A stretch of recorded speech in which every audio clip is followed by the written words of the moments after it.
اگر آدمی اپنے آپ کو صحیح استعمال نہ کرے تو مال کی وجہ سے بڑائی آتی ہے، پھر مال اس کو حق بات سمجھنے نہیں دیتا.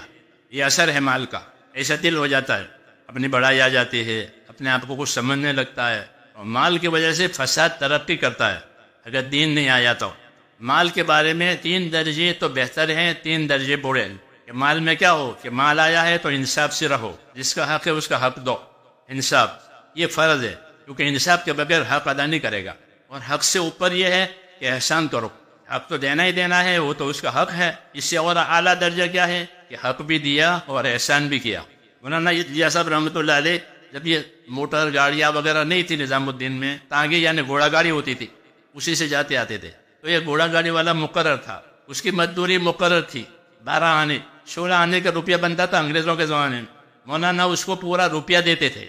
بھائی 12 آنے تو تیرا حق ہے میرے اوپر، 4 آنے میری طرف سے ہدیہ قبول کرو. یہ احسان کہ اللہ نے حکم دیا ہے، ان اللہ یامر بالعدل والاحسان، کہ اللہ تمہیں حکم دے گا انصاف کرنے کا اور احسان کرنے کا.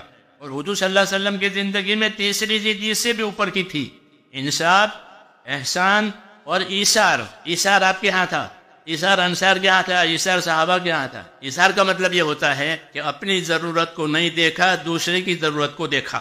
بھوکا رہ کر دوسرے کو کھانا کھلایا، پیاسا رہ کر دوسرے کو پانی پلایا. رسول صلی اللہ علیہ وسلم کے گھروں میں ایثار ہوتا تھا. آپ کے گھر میں کبھی کوئی مہمان آ گیا تو گھر والوں سے پوچھتے پہ کچھ ہے کہ نہیں، پانی ہے گھر میں. تو گھر میں کچھ نہیں ہے، کیوں ہوتا تھا؟ حضور صلی اللہ علیہ وسلم غریب آدمی تھے، کہ غریبی کی وجہ سے نہیں، ایثار کی وجہ سے کچھ گھر میں رہتا ہی نہیں تھا. کہ آپ نے شام کا کھانا کھایا ہے تو پھر دوپہر کا کھانا نہیں کھاتے تھے، اور جو آتا تھا وہ لوگوں کو دے دیتے تھے. تو یہ 3 چیزیں ہیں، انصاف، احسان، ایثار. اور 3 چیزیں جو بری ہیں، ایک ہے اسراف کرنا، ضرورت سے زائد مال برباد کرنا. ضرورت تو 4-5 کی ہے، 4-5 روپے کی ہے، لگا دیے 10، یہ اسراف ہوا.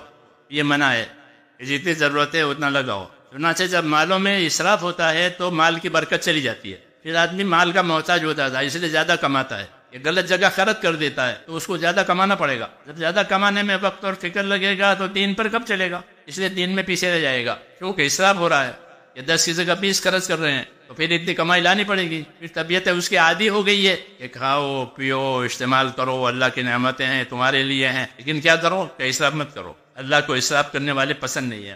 کہ اسراف سے آگے کیا؟ کہ اسراف سے آگے مال میں تبذیر ہوتی ہے. تبذیر کے معنی یہ ہے کہ بغیر ضرورت کے خرچ کرنا. شوق ہے، کوئی ضرورت نہیں ہے، کوئی حاجت نہیں ہے، تو پھر کیا ہے کہ شوق. تو فرمایا اس طرح مال خرچ کرنے والے جو ہیں وہ شیطان کے بھائی ہے، اور شیطان اللہ کا ناشکرا ہے.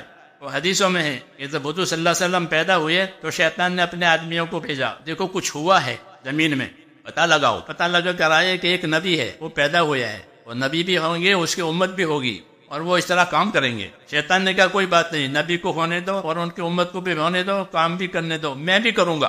میں یہ کروں گا کہ یہ نبی جہاں لگانے کو کہے گا میں اس کے مقابل کا دوسرا راستہ بتاؤں گا کہ یہاں نہیں لگانا ہے، یہاں لگانا ہے. تو یہ اپنی جانی مالی طاقتیں بجائے نبی کے راستے پر لگانے کے دوسرے راستے پر لگائیں گے. یہ منزل کو پھر نہیں پہنچیں گے، یہ پھسل جائیں گے.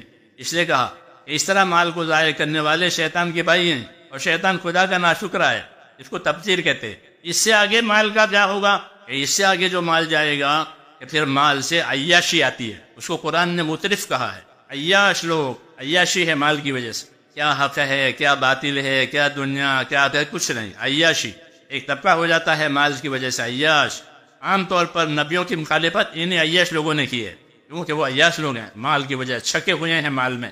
جب ہم نے کسی بستی میں رسول بھیجا تو وہاں کے عیاشوں نے یہ کہا کہ تمہاری دعوت سے ہم کو انکار ہے، مال نے یہ پیدا کیا ہے، اور ہمیں مال نے یہ رہبری کی ہے مال کے راستے سے.